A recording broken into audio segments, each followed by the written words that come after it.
Namaste, this is your Sanskrit instructor welcoming you back into lesson number 24. In the previous lessons, we learned how to conjugate verbal roots with short medial vowels. We also conjugated verbal roots that ends with a long vowel and a short vowel.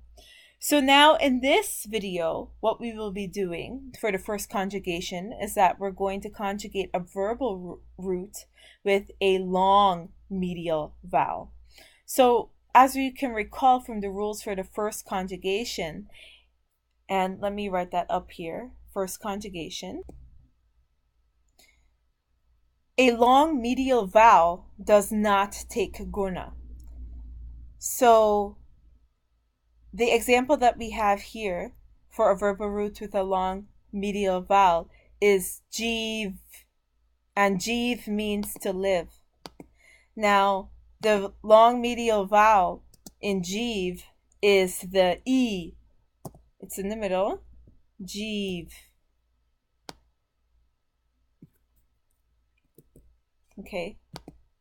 So this long E, the E that's coming after the J, the E is our long medial vowel. So a long medial vowel does not take guna.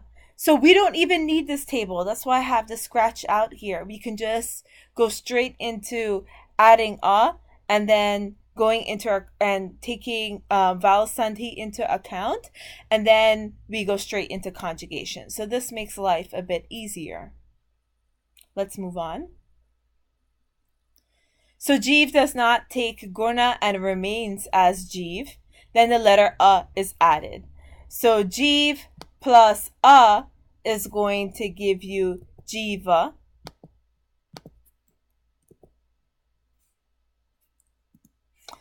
And we have to check whether the vowel sandhi is applied.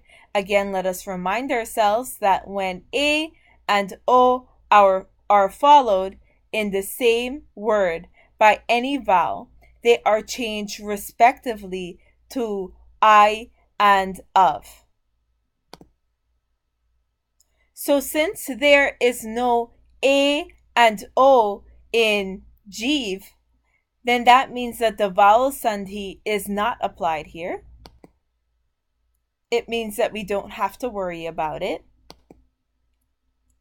So we just leave it as jiva. So the vowel sandhi is not applied. So the rules for adding a applies as follows. So again, the same pattern.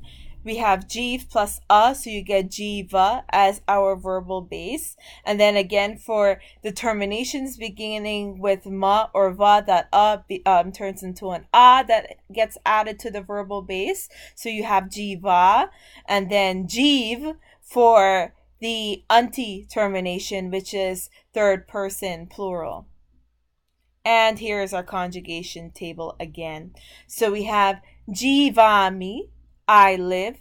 Jivavaha, the two of us live.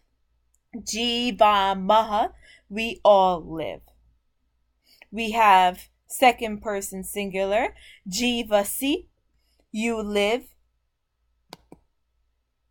Second person dual. Jivataha, the two of you live. Then second person plural. Jivata.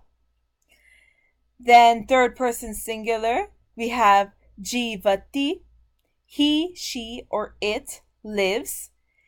Jivataha, the two of them live. Or third person plural, jivanti, they all live. So now that we are done with this conjugation, I just want to remind you guys that since we're on the topic of medial, we're talking about root words with a long medial vowel. I also want to remind you guys about this rule. So when a short medial vowel is followed by a compound consonant, it is counted as long. So if it's counted as a long medial vowel, then that means it wouldn't have to take guna. So an example of what I have here is raksh, and raksh means to protect. That's the verbal root word. And the word ksha, the letter ksha, is actually, if you recall from the video of compound consonants, that ksha is a combination of ka and sha. So this is considered to be a compound consonant. And remember, the short medial vowel here is going to be a. So the short medial vowel here would be a with the halant, if you remember that. So it's r, a, and ksha is going to give you the root word raksh. So in this scenario, a is the medial vowel. So since this is a compound consonant, it's considered to be long. It doesn't take guna, and it just ends up, your base word just ends up being raksha after adding the a, and then it ends up being rakshati. Okay, so just a reminder, when a short medial vowel is followed by a compound consonant, it is counted as long. I think I'm done with all of the examples now, and I think we're ready to move on to an assignment where we will be building our vocabulary.